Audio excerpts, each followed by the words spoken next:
Hey y'all, Big Tim here. Thanks for tuning in to this episode of Old School and Bass with Big Tim. So this is the episode I promised to drop on March the 13th, Friday the 13th. But things have been changing so rapidly that I needed to put it out on Thursday. So what is going on? What's the big hubbub? Well, as many of you may or may not know, I have worked at the Field and Stream store in Crescent Springs, Kentucky since it opened in 2013. I'll also be working there the day it closes. We're actually going to be closing the Field and Stream store down on Thursday, March the 12th. The end of business at 9 o'clock on Thursday. Field and Stream in Crescent Springs will be no more.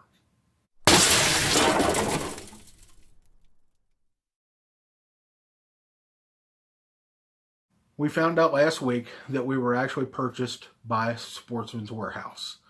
So we're going to be reopening the store as Sportsman's Warehouse approximately on March 21st. They're planning on having a grand reopening on March the 28th, but that's probably all tentative.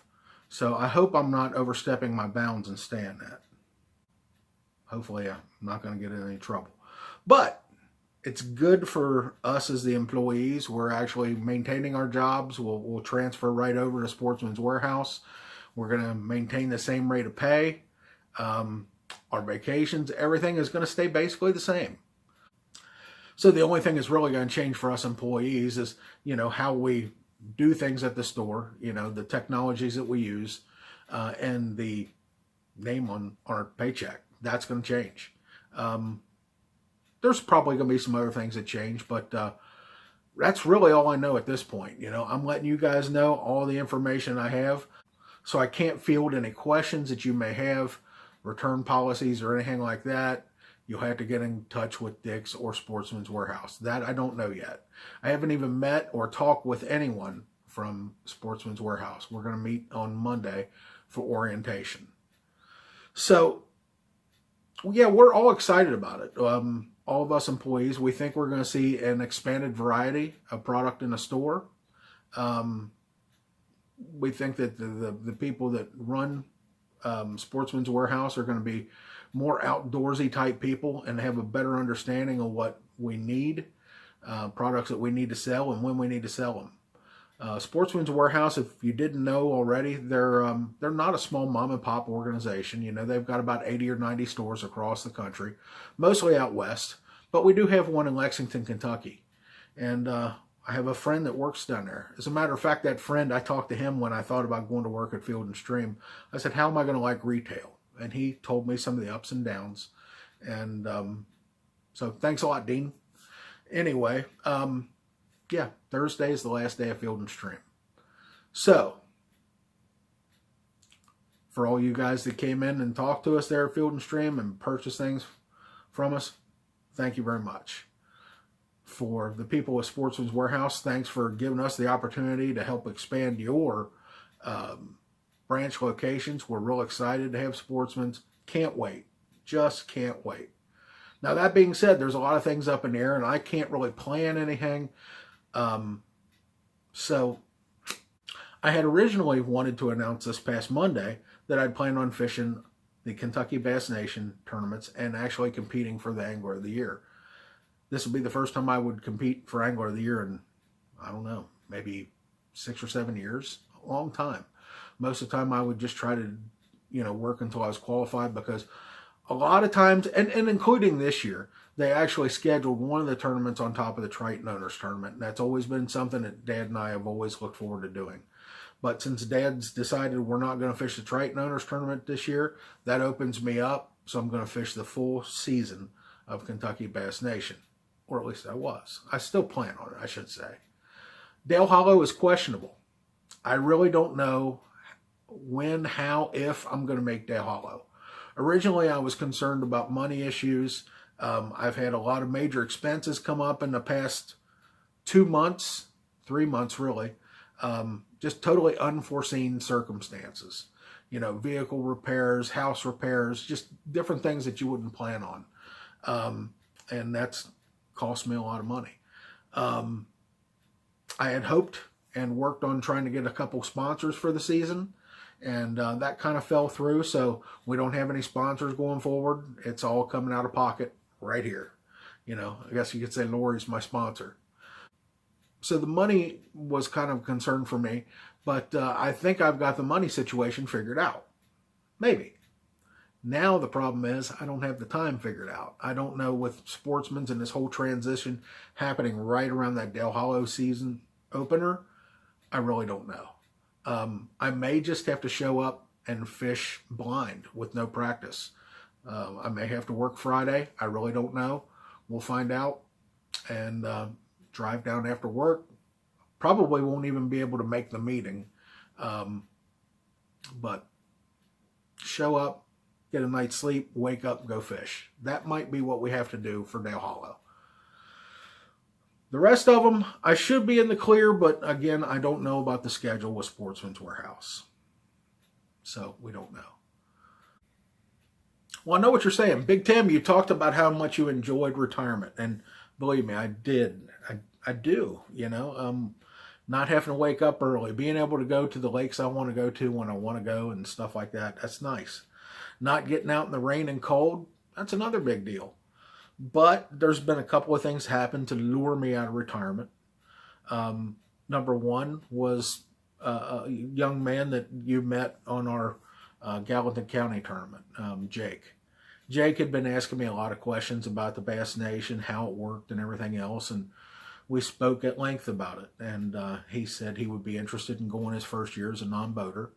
And I told him if he wanted to go as a non-boater, I would go with him as a boater the first year, kind of get him affiliated with it, get his feet wet and all of that stuff. And that way he'd have an understanding of how it worked. So that was a promise I made to Jake.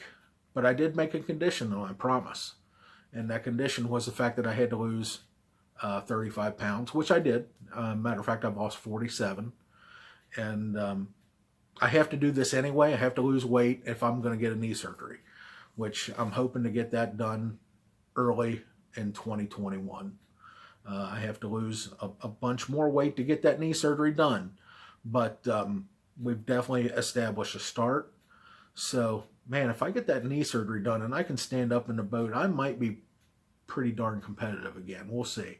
But anyway, that obligation has been met. So Jake and I were planning on fishing the tournaments. But the other big thing that lured me out of retirement was the schedule. I mean, the schedule for the Kentucky Bass Nation this year is as good as I've ever seen it.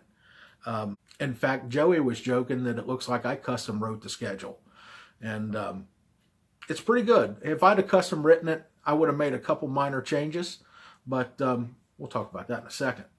But it is a pretty darn good schedule. The first tournament is at Dale Hollow. I'm real excited about that. There can be a lot of big fish caught. It can be a lot of fun.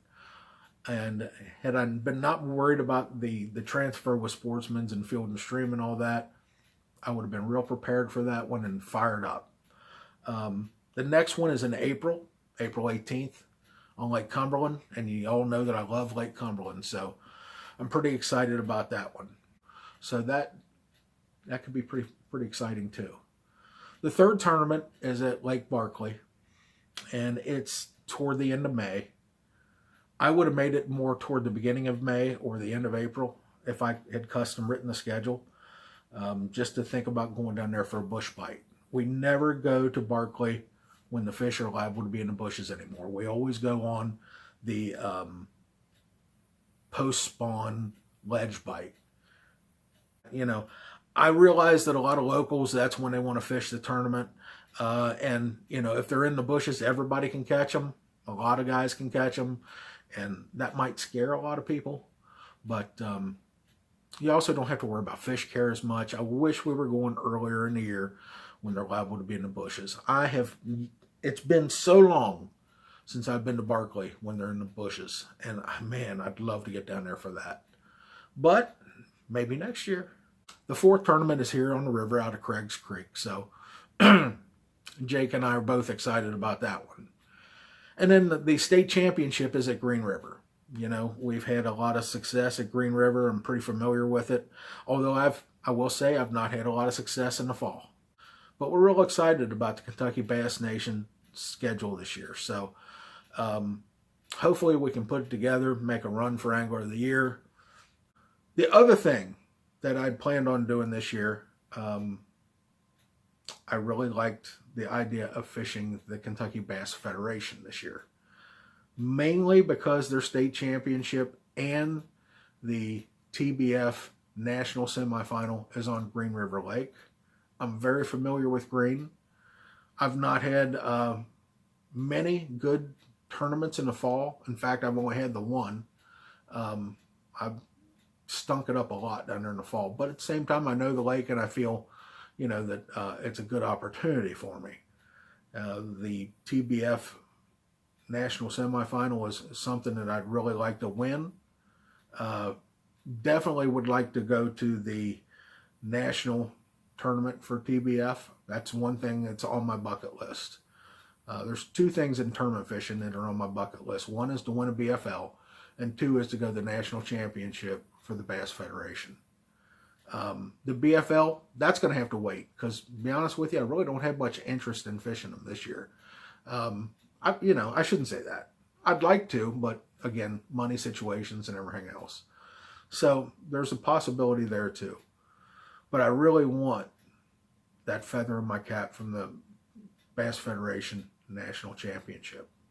That would be something that I've wanted for a while. I thought I was actually going to make it a couple years ago, and I misread the rules incorrectly.